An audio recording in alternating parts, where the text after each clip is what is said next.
Oke, kita hiburan dulu teman-teman. Video-video sebelumnya selalu serius-serius terus, makanya di sini kita yang santai-santai dulu. Kita akan melihat meme science. Oke, let's go.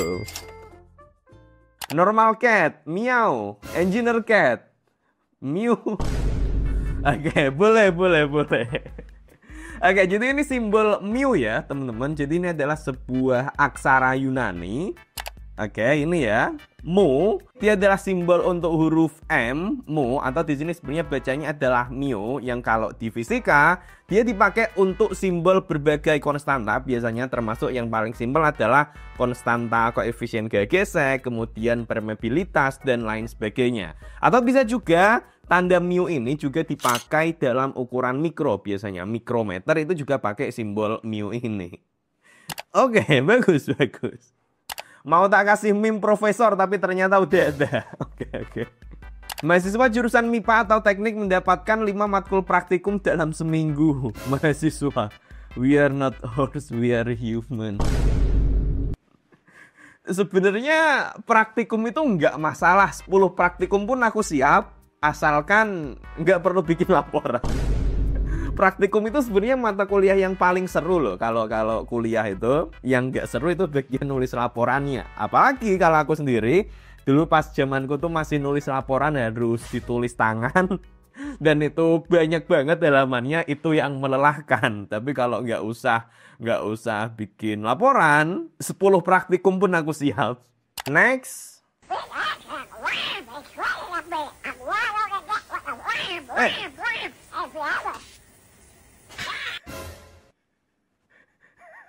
Kok bisa?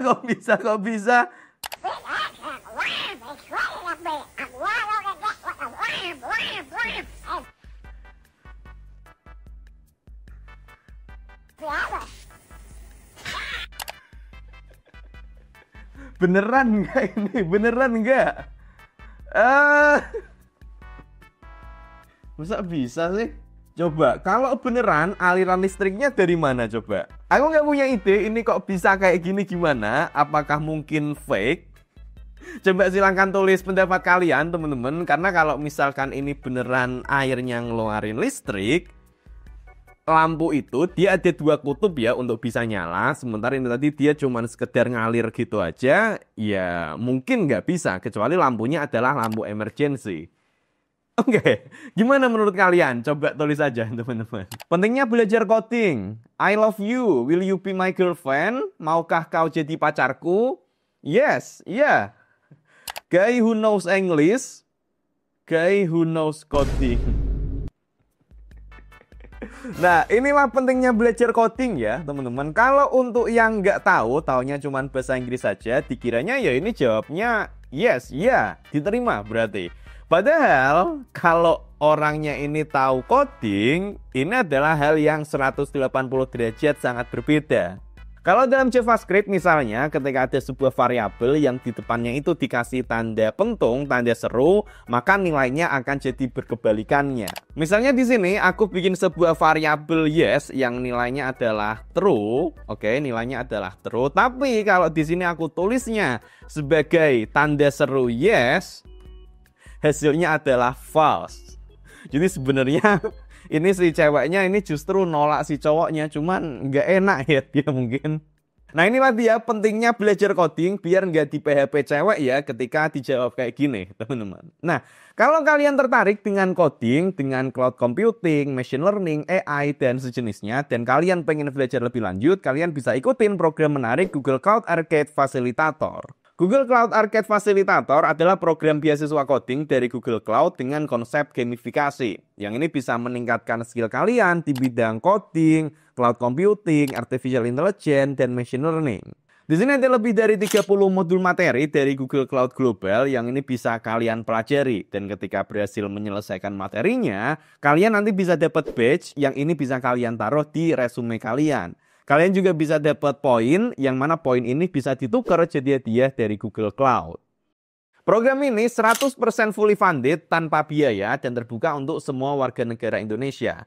Selain itu, kalian juga bisa ikut program afiliatornya. Jadi kalian cukup ngajak temen ikut belajar di program ini dan kalian bisa dapat hadiah menarik senilai jutaan rupiah dari Google Cloud Arcade Facilitator 2025. Untuk mendaftar, kalian cuma perlu ke link di coding.id/fajrulfx untuk diarahkan ke halaman program ini.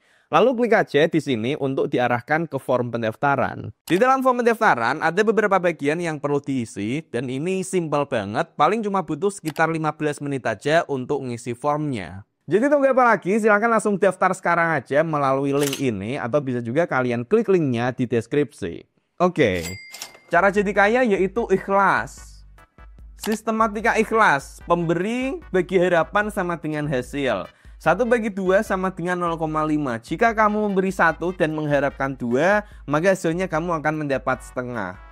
1/1 sama dengan 1. Jika kamu memberi 1 dan mengharapkan 1, maka hasilnya juga akan 1. 1 bagi 0 sama dengan tak terhingga. Jika kamu memberi 1 dan tidak mengharapkan apapun, maka kamu akan mendapatkan hasil yang tak terhingga. Luar biasa motivasinya. Tapi ini keliru. 1 bagi 0 itu bukan tak terhingga, tapi tak terdefinisi. Jadi kalau kalian memberi 1 dan tidak mengharapkan apapun, dibagi 0 di sini malah tidak terdefinisi. Malah nggak dapat apa-apa nanti.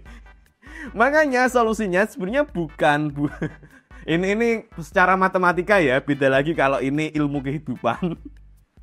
Karena dia nulisnya di sini pakai matematika. Kalau matematika ini perlu direvisi. Harusnya jika kamu memberi 1 dan kamu mengharap sangat kecil, artinya 1 bagi 0,0000001 yang sangat kecil lah ya, sangat mendekati 0, maka ini nanti hasilnya akan menjadi semakin besar, jadi tak terhingga.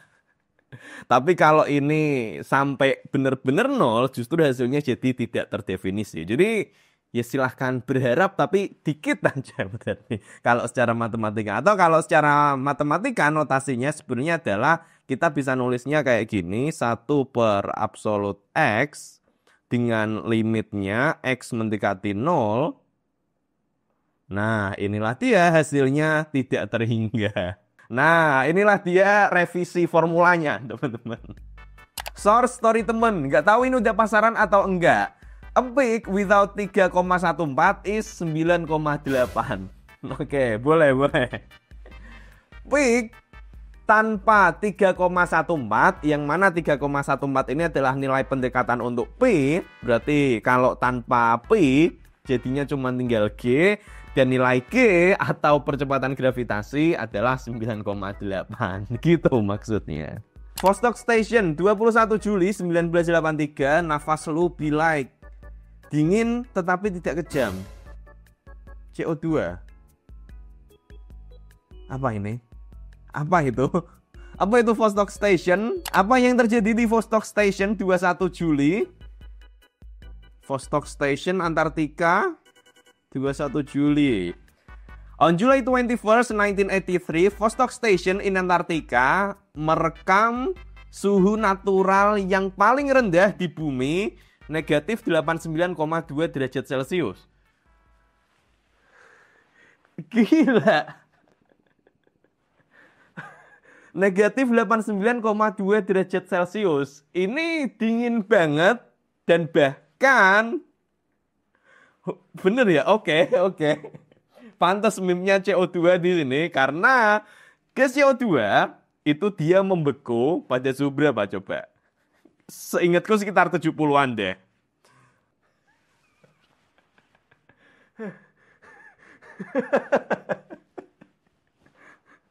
Jadi suhunya yang tercatat di waktu itu bahkan lebih rendah daripada titik bekunya gas CO2. Tapi ini bukan berarti kalau kita nafas itu langsung keluar gas karbon dioksida beku ya teman-teman. Karena balik lagi kalau kita mau membekukan sesuatu selain kita butuh suhunya juga butuh prosesnya. Artinya ada waktunya, nggak langsung ujuk-ujuk dia beku. Kemudian juga ada faktor lain misalnya dari sisi tekanan udaranya juga. Kalau tekanan udaranya rendah tentu butuh waktu untuk kemudian gas karbon dioksida ini untuk membeku.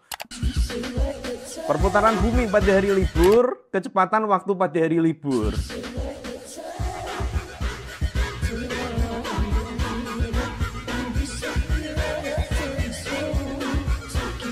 Asik besok libur, di hari libur langsung waktu geraknya sangat-sangat cepat. Ini terkait dengan persepsi ya teman-teman.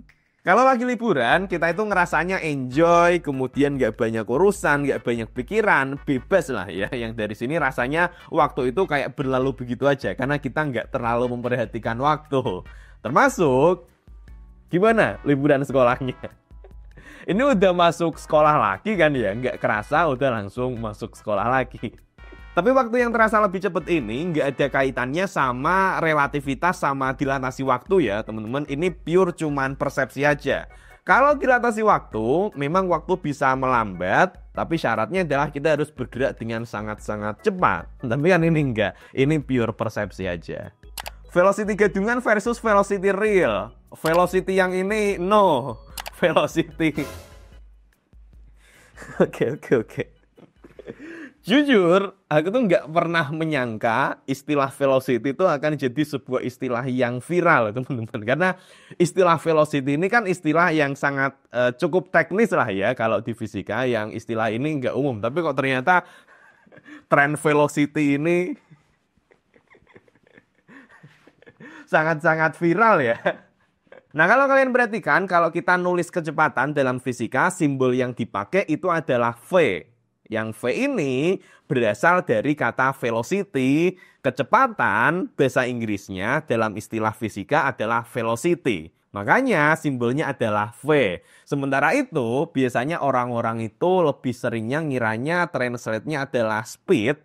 Tapi speed itu kalau dalam fisika bukan kecepatan, tapi kelajuan. Kelajuan atau speed adalah sebuah ukuran seberapa cepat sebuah objek itu bergerak, tapi yang diukur hanya nilainya aja. Sementara itu, kalau kecepatan alias velocity, yang diukur nggak cuma nilai seberapa cepat dia berpindah aja, tapi juga arahnya seperti apa. Kalau kelajuan, itu adalah besaran skalar. Kalau velocity, ini adalah besaran vektor, karena dia punya nilai dan punya arah. Jadi bukan yang seperti ini, teman-teman. Bagus ini, kita kasih meme scientist. Oke. Sungguh mind blowing. Ini orang menerapkan rumus fungsi komposisi buat ngulik cara masak. Source anime Fermat Kitchen. Belum pernah denger aku.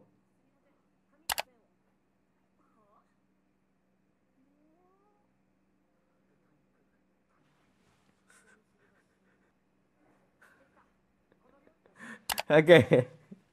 Ini adalah notasi matematika untuk proses memasak ya, teman-teman di sini. Sekilas ini kayak terlihat rumit ya, tapi sebenarnya enggak. Ini tuh cuman sekedar proses memasak, resep masak yang tapi ditulis pakai notasi matematika.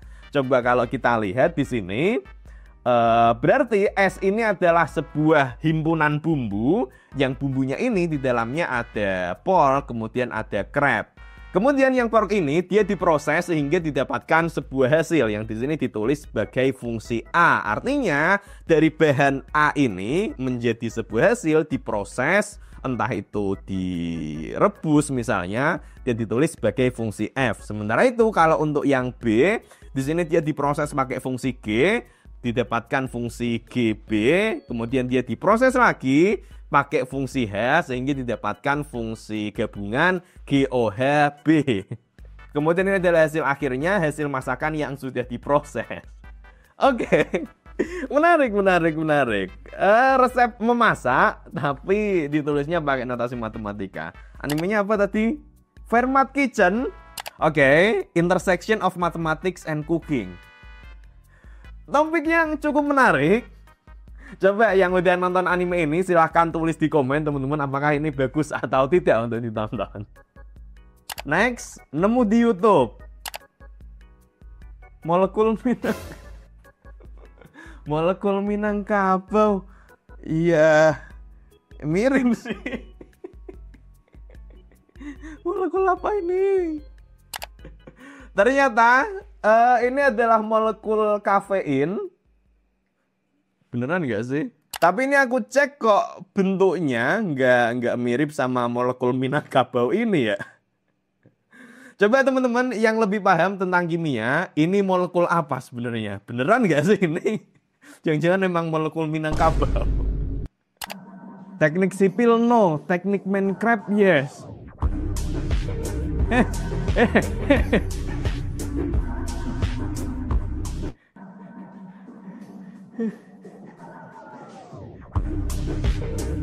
Orang ini menerapkan ilmu Minecraft di dunia nyata. Lah kayak beneran bisa ya?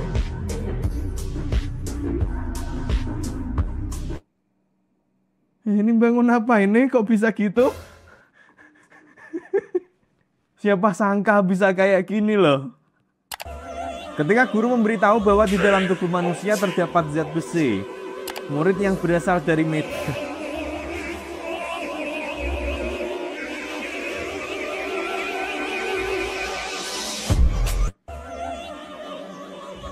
Zat besi sih zat besi, zat besinya berapa gram, nggak bisa dikiloin. Itulah mengapa disebut medan magnet.